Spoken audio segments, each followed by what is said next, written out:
တယ်ဆိုတဲ့စကားလုံးလေးနဲ့ပတ်သက်ပြီးတော့ဦးဇင်းတို့နည်းနည်းလေးပြောခြင်းသေးအဲ့ဒါပါလဲဆိုတော့950နိဗ္ဗာန်တော်မှာဥရခဇတ်ဆိုတာရှိတယ်ဗျအဲ့ဒီတည်းကခေမာထေရီအလောင်းဖြစ်တဲ့ဒကမာကြီးကပြောခဲ့ဘူးတယ်တတ္တဝါတွေဟာဧည့်သည်ပါဆိုတာဦးဇင်းတို့အဲ့ဒီဇတ်တော်လေးကိုအချင်းချုပ်ကလေးပြောမယ်နော်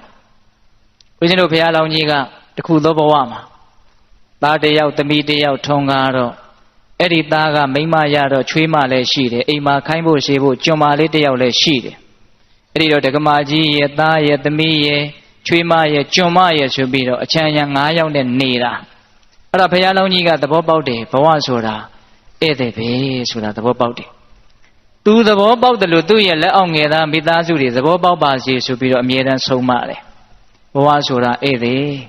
ဟောဒီလောကဇေယျဘောကအချိန်မရွေးဆင်းသွားကြရမှာဇေယျကိုဆွဲလန်းမာတယ်ဆိုလို့လေကိုနေခြင်းတလောက်နေခွင့်မရှိအဲ့ဒီလိုဆုံးမတာအဲ့ဒီလိုဆုံးမတော့မိသားစုတစုတုံးကလည်းပဲဘဝဆိုတာဧည့်သည်အကြောင်းဆုံလို့အကြောင်းကြုံလို့လမ်းပြီးတော့ဆုံကြတာဘယ်အချိန်မှကွဲသွားကြမယ်မသိဘူးလို့အမြဲတမ်းစဉ်းစားတယ်အဲ့ဒီလိုနေရင်းနဲ့ဒီနေ့တော့လေတော်ထဲမှာဦးဇင်းတို့မိုးဦးလေဦးကြားနဲ့ဒူပါရဲ့အမိုက်တွေစုပုံပြီးတော့မီးရှို့စိုက်ဖို့ပြိုးဖို့ပေါ့လေအဲ့ဒီလိုမီးရှို့ရင်လည်းသားဖနှစ်ယောက်လှုပ်လှုပ်ရင်းနဲ့သားလေးကိုတောင်ပေါ်ထဲကမွေကမီးကိုမှုန်ပြီးတော့ထွက်လာပြီးတော့နောက်ကနေရုတ်တရက်ကိုက်လိုက်တာအဲ့ဒီနာကျင်ပွဲချင်းပြီးလဲပြီးတော့သေရှာတယ်အဲ့ဒီတော့ဘုရားလောင်းတကာကြီးကလေနီနာချင်းအိမ်ပြန်မဲ့လေနီနာချင်းကိုမှားတယ်ဟေးတို့အိမ်ကအမေကြီးကိုပြောလိုက်ပါအခါတိုင်း2ယောက်စာယူနေကြပို့နေကြထမင်းကိုဒီနေ့1ယောက်စာပဲလာပို့ပါလို့ပြောလိုက်ပါအခါတိုင်းထမင်းလာပို့ရင်1ယောက်ပဲပို့တာဒီကနေ့တော့အိမ်ရှိလူကိုတတ်တရရဖီးလိန်ပြင်ဆင်ပြီးတော့လာပြီးတော့ပို့လိုက်ပါလို့ပြောလိုက်ပါပန်းနန္တာလက်ဆွဲခဲ့ပါလို့ပြောလိုက်ပါအဲ့ဒီလိုလဲပြောတော့ဒကမာကြီးကခေမာထေရီအလောင်းဆိုတော့ညံရှိတယ်ဟေးမင်းကိုပြောလိုက်တာဘယ်သူပြောလိုက်တာလဲအဖေကပြောလိုက်တာလားသားကပြောလိုက်တာအဖေကပြောလိုက်တာဩအဲ့လိုဆိုရင်ငါသားလေးတော့ဆုံးရှာပေါ့အိမ်ကနေသိတယ်2ယောက်စာထမင်းပို့နေကြ1ယောက်ပဲမှားတယ်ဆိုတော့1ယောက်မရှိတော့ဘူးပေါ့ဟုတ်လားအကုန်လုံးလာခဲ့ရမယ်ဆိုတော့နောက်ဆုံးခရီးကလေးမို့နှုတ်ဆက်တဲ့အနေပေါ့သဘောပေါက်တယ်နော်ဒကမာကြီးကအဲ့ဒါနဲ့အိမ်ရှိတဲ့လူတွေကိုကိုင်ငါသားတော့သေးပြီဟဲ့သမီးမင်းအကိုတော့သေးပြီချွေးမကိုလည်းမင်းယောက်ျားတော့သေးပြီအေးတို့စဉ်းစားခဲ့တယ်ဘဝဆိုတာဧည့်သည်အခုအဲ့ဒီဧည့်သည်ကအရင်လက်ဥစွာဒီဇဲဘောကဆင်းသွားပြီတို့ကိုနှုတ်တောင်ဆက်မသွားဘူးအဲ့ဒါနဲ့အိမ်ရှိလူကုန်ပန်းနန္တာလက်ဆွဲပြီးတော့လေတော်ကိုလိုက်တယ်ဟိုရောက်တော့ထင်းတဲ့အတိုင်းပဲအဲ့ဒီမှာသားအလောင်းကိုစစ်စစ်ကြည့်တမိသားစုလုံးမျက်ရည်တစ်ပေါင်းမှမကျဘူး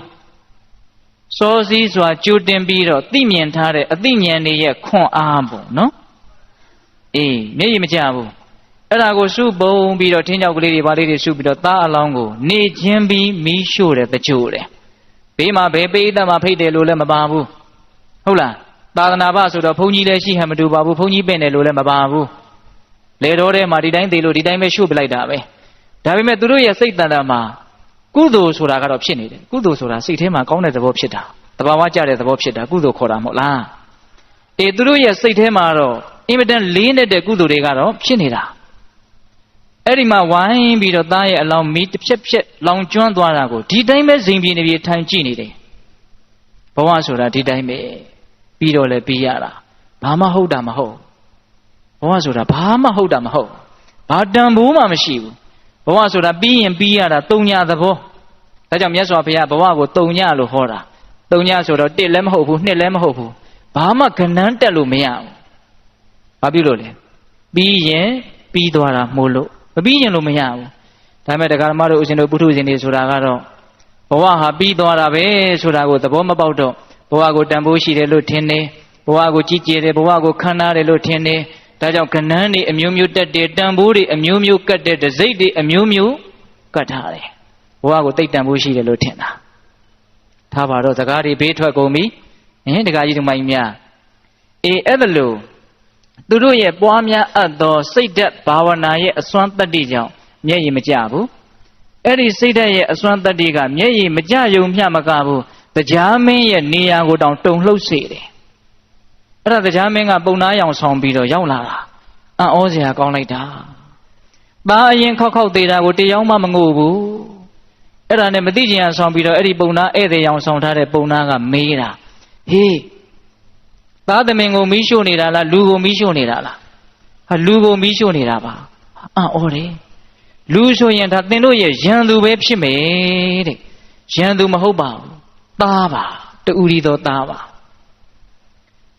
သားဆိုရင်လည်းသင်တို့မုန်းတဲ့သားပဲဖြစ်မယ်မမုန်းပါဘူးအင်မတန်ချစ်တဲ့သားပါဟာဒါနဲ့ဘာလို့မငို့တော့အဲ့ဒီကြတော့မှခေမာထေရီအလောင်းပြောတဲ့စကားထဲမှာဒါလေးကိုဦးဇင်းကပြောချင်တာနော်မငိုခြင်းရဲ့အကြောင်းပေါ့ဘုရားလောင်းကြီးကတော့ပြောပါတယ်လူဘဝသေးတယ်ဆိုတာ